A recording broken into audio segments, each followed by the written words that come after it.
Hello everyone and welcome back to our channel. Today we'll be talking to an immigration expert about the possibilities you have to obtain a Colombian citizenship. We'll be discussing topics such as the requirements, fees, time frames, and most importantly, we'll be receiving some recommendations from our immigration expert that will save you time and money.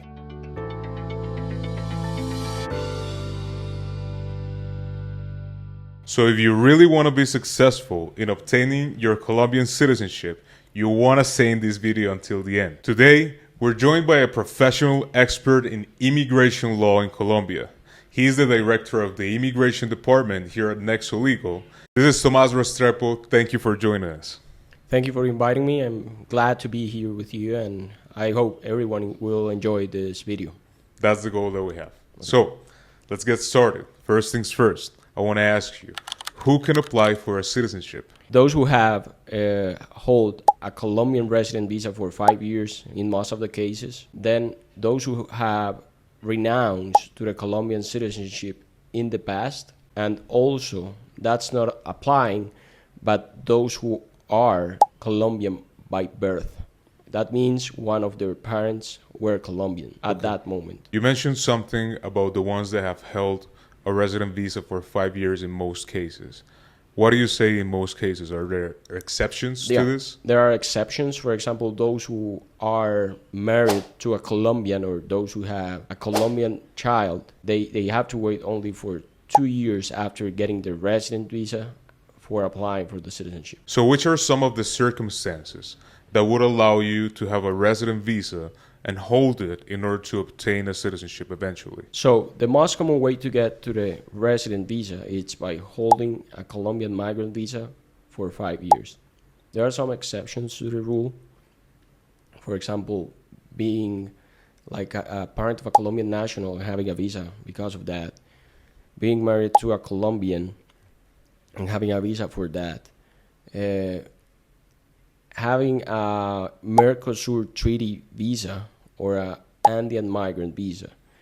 In most of the cases, it gets reduced to 2 years, but in the case of the spouse visa, you have to keep it for 3 years to get to the residency. Then, if you renounce to the nationality or to your citizenship as a Colombian, then you also have the possibility of getting a resident visa after that. Also, there are some benefits to those who have like a special permit to stay in Colombia. For example, at this moment, like Venezuelan people, if they hold this special permit for 5 years, they can also apply for the resident visa directly. And there are some also other options to get the residence visa that were given by the peace treaty that was signed like 7 years ago or even more with some groups.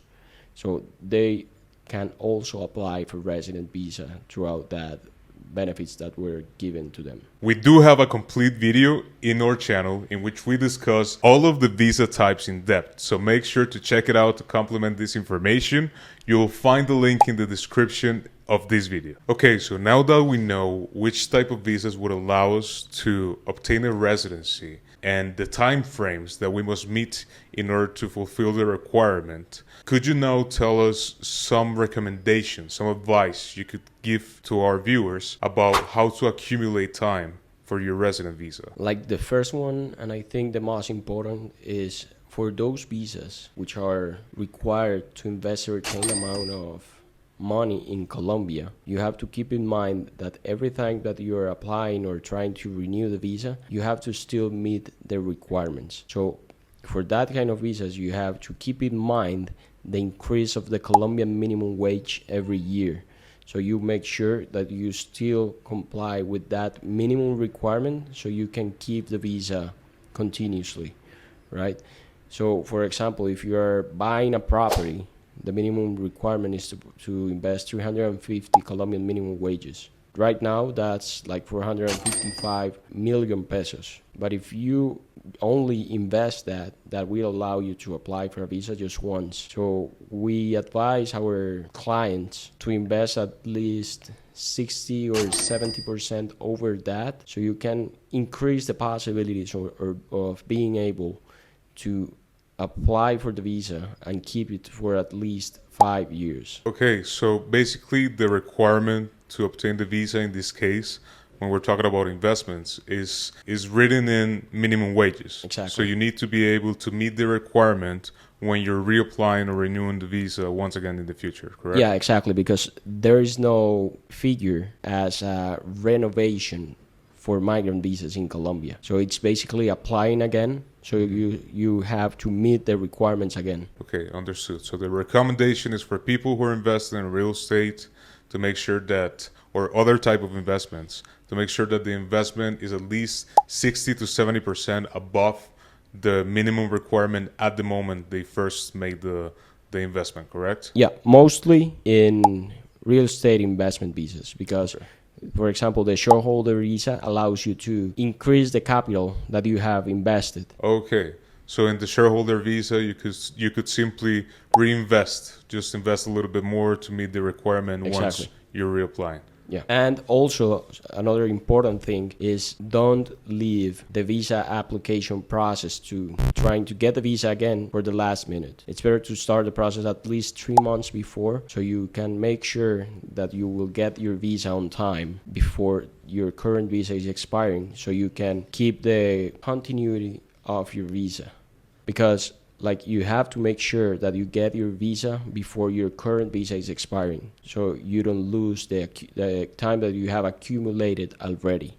Okay, so if someone, for example, were to have to renew their visa and they didn't do it on time, they will lose all of the time they have accumulated so far. Exactly. Okay, so it's very important for people to jump on ahead and start the process of renewing their visas at least 3 months, 3 to 4 months before their visas are about to expire. Yeah, exactly. Renewing, but as I told you, it's not a renewal process, like applying for the visa again. So what are some of the requirements, or well, all of the requirements to apply for a Colombian citizenship? The basic requirements for that is a copy of your passport, copy of your last entry stamp, copies of all the visas that you have hold, copies of all the cedulas that you have hold, migratory movement certificate, which is basically a certificate given by Migración Colombia with your arrivals and departures from Colombia for the last 5 years.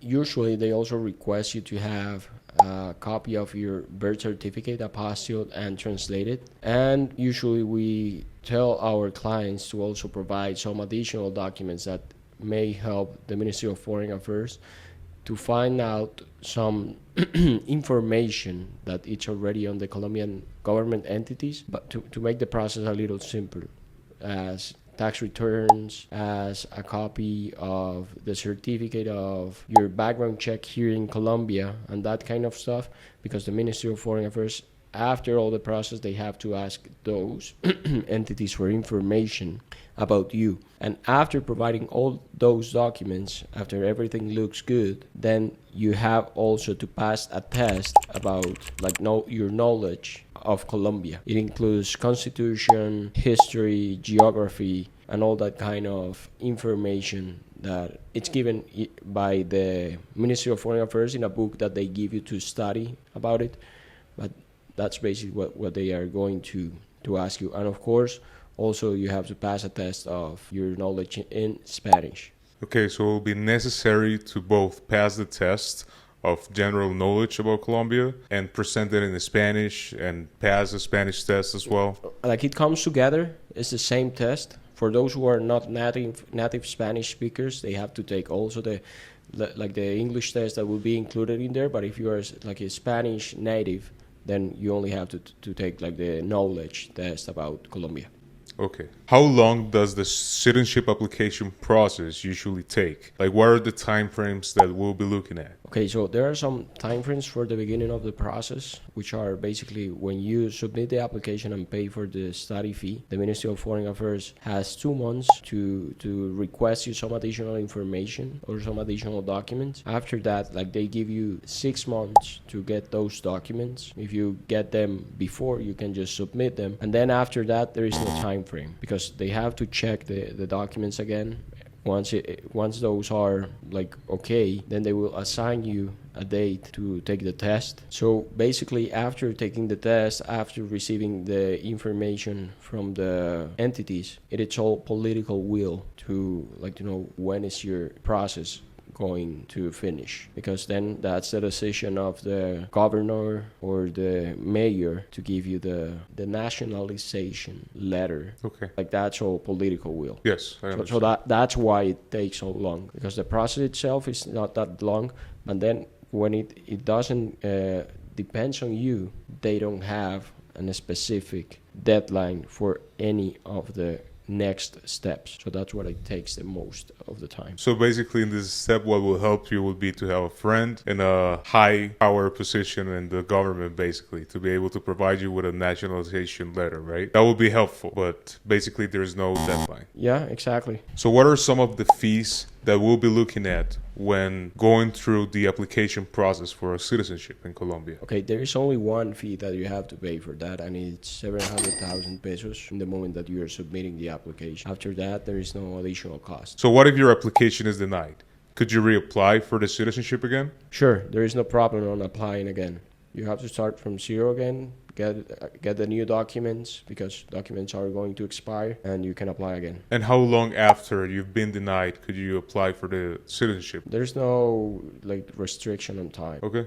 So you could basically reapply the next day. Yep. If you get a denial, then yes. If you don't get an answer, Right. then the process is still in course. Right, which is basically the main issue that we've been discussing, the lack of a deadline Exactly. for this process. So if I'm a person that's going through the process of obtaining a citizenship in Colombia, could my beneficiaries, such as my spouse and my children, be benefited from the citizenship that I just obtained? In that case, you have to apply for all the citizenship at the same time. So you have to place the application for you all at the same time, because once you get the citizenship, then the resident visa you had are about to be canceled. Once the visa is canceled, your beneficiaries' visas are canceled as well. So you have to get the citizenship for you all at the same time. You can also apply for the resident visa, collecting time under a resident beneficiary visa. Now, another question arises from that, and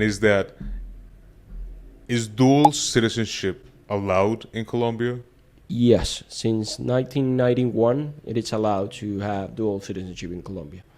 That would depend also on your home country. If your home country allows you to have dual citizenship or more than two citizenships, but from the Colombian side, there is no problem on that. Okay, everyone, this has been it for this video. I hope it sheds some light in the road to become a citizen in Colombia. And if it did, remember to share, comment, like. We will be responding to all of your questions. We'll be reaching out to you with our legal team alongside Thomas here, who are willing to help you out with your specific processes. So see you until the next one.